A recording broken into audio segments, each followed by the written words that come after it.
Hey there and welcome to another edition of the 5-Minute Movie Club, where I take just 300 seconds of your time and talk about the best of film and TV. Today it's all about Netflix and I'll be taking you through my top 5 picks from their originally produced movies. As always, if you disagree, let us know in the comments, but either way, please give this video a like and subscribe for more.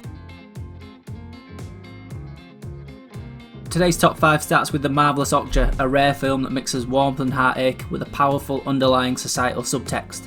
This clumsy bouncing heap of mush is Okja, a genetically engineered and undeniably cute super pig that forms the basis of this story. After being raised in mountainous Korea by a young girl, Okja is kidnapped by the corporation that created the pig cum elephant cum hippo thing. From there, the story takes on capitalism's treatment of animals for meat head on, as business partners Tilda Swinton and Gustavo Fring team up to make the ultimate corporate business baddie duo. They're joined in the cast by Paul Dano, who leads the animal rights group fighting back against Okja's kidnapping, plus an excellent performance from Jake Gyllenhaal as a washed-up, eccentric TV presenter. Director Bong Joon-ho elevates another of society's failings in Okja. If you like his previous films like Snowpiercer and Parasite, then this film is definitely for you.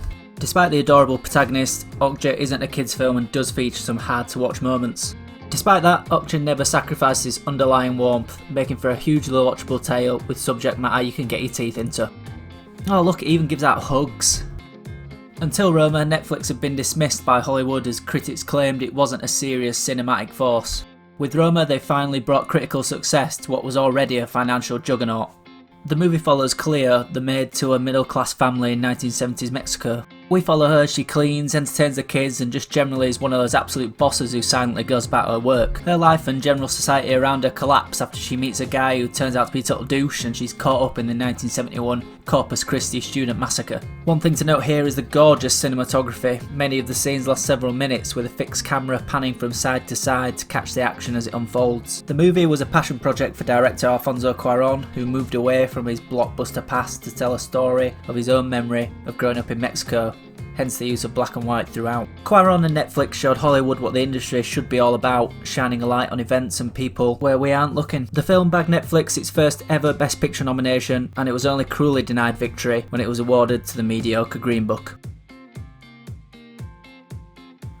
Marriage Story is a tender and affectionate movie about the fractious and adversarial nature of divorce. It follows Adam Driver, Scarlett Johansson and their son Henry as they work through a divorce process that starts with good intentions, only for lawyers to build resentment and turn them on one another. For those who have been through the ordeal, it will lead to nodding heads of scenarios they once endured. For those who haven't, it's more than enough to make you cancel any plans you had of tying the knot. Despite the glum subject, director Noah Baumbach balances the movie's tone to perfection. There are more than enough moments of balancing comic relief. This scene, for example, is lifted straight from a farcical sitcom. The only sour taste that's left is the divorce system itself. The knives come out when lawyers Ray Liotta and Laura Dern get involved, pushing the protagonist deeper into a bitter outcome. Dern's razor-sharp, Oscar-winning performance is particularly noteworthy. My biggest props, however, go to Driver, Johansson and Baumbach. Marriage Story remains balanced throughout, telling both sides of a story that are made believable by the calibre of performance from the two lead actors. By the end, you'll root for both sides, wishing happiness for them and the young boy that's caught up in the madness.